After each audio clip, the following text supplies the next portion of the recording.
Bhadradri Yadadri power plant నిర్మాణంలో అవినీతి జరిగిందని విద్యుత్ కమిషన్ తేల్చిందన్నారు మంత్రి పొంగులేటి. విద్యుత్ కొనుగోలులో ఫ్రాడ్ జరిగినట్లు నిర్ధారణ అయిందని తెలిపారు. కమిషన్ రిపోర్టును సీబీఐకి ఇవ్వాలని కేబినెట్ నిర్ణయించింది. ఈ నెల 26 లోపు రాష్ట్రంలోని భూముల ధరలను సవరించాలనే మరో కీలక నిర్ణయాన్ని తీసుకుంది. అయితే హిల్ట్ పాలసీలో దరఖాస్తు చేసుకునే వారికి ఒక అవకాశం ఇవ్వనుంది. భూముల ధరలు పెరిగేలోపు దరఖాస్తు చేసుకుంటే పాత ధరల ప్రకారమే ఛార్జీలు వర్తిస్తాయని తెలిపారు పొంగులేటి. మొక్కల విషయంలో కానీ రైతులు ఎవరూ కూడా అభద్రతకు లోను కావద్దని, ఏదైతే రైతుల కష్టంతో భగవంతుడి దీవెనలతో ఈ 2 పంటలు రాష్ట్రంలో కని విని ఎరగిన రీతిలో అత్యధికంగా పండాయి.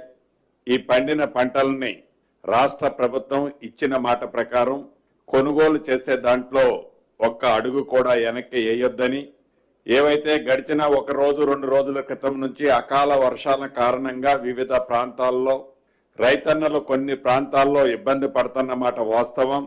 వాటన్నిటినీ యుద్ధ ప్రాతిపదిక మీద ప్రతి జిల్లాలో ఉన్న ఇన్ఛార్జి మంత్రి గారు రెగ్యులర్ గా ప్రతి నియోజకవర్గం ప్రతి మండలంలో ఎక్కడైతే ఏ రకమైతే సమస్యలు ఉత్పన్నమవుతున్నాయో వాటన్నిటినీ అధిగమించి రైతులకు ఎక్కడా ఇబ్బంది కలగకుండా ఉండే విధంగా చర్యలు చేపట్టాలని కేబినెట్ లో గౌరవ ముఖ్యమంత్రి గారు ఆదేశాలు ఇవ్వటం జరిగింది.